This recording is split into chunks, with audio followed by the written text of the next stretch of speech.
substation today at the farmer's market on Sundays. We're with Clarissa from Clarissa's Crafty. I kept trying to switch her name, the name of her business. But so today we're here with Clarissa and we are making an interview with her about what she has to offer. Over here it's a lot of customizable cool stuff. So what was the idea behind the business? How did you decide to start this?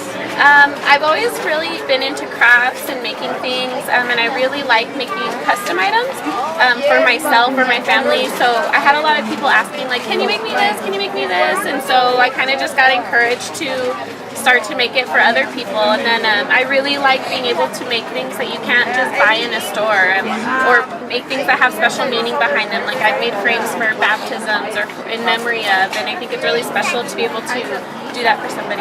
Customize it, make it more personal. Exactly. So what's your favorite aspect about your business? I love being able to express myself creatively, and I like the challenge of somebody saying, I really want a frame for my mom to tell her how much I love her, and it's very general, and so I have to kind of come up with something that'll fit their needs but also be different from what they can go buy at Hobby Lobby. And another question that we wanted to ask you is, have you faced any hardships starting your business? I guess it's still in the early aspect of the business, and I would say the only hardship so far has just been trying to get my name out there, trying to get people to recognize me as a small business, and recognize that.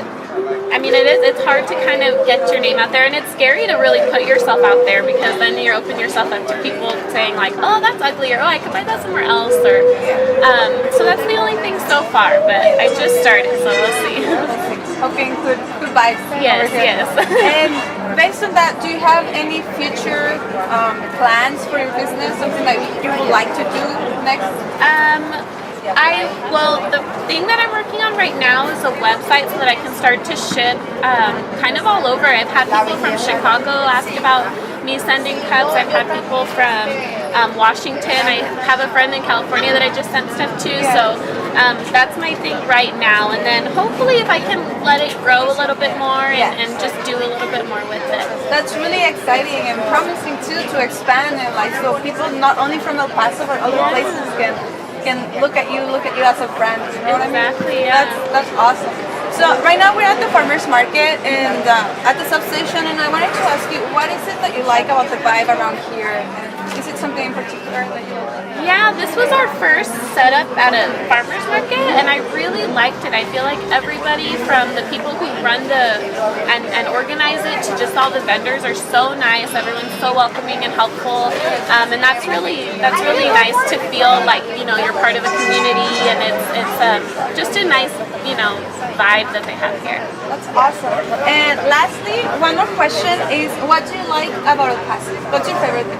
I love our sense of community and our culture. I think the people in El Paso, for the most part, are just very nice, and we all kind of care for each other. I've been to other big cities where they're just not as helpful or welcoming, so I really like that about living here.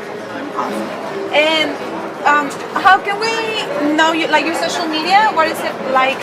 What are you under on your social media? Instagram, Facebook? Yeah, I'm on Instagram and Facebook under Clarissa's Crafty Co. And then I'll hopefully have my website up and I'll link it on Awesome. Thank you very much for having us. Thank you for doing this interview for us, and I really appreciate your time. Thank you so much. Thank you.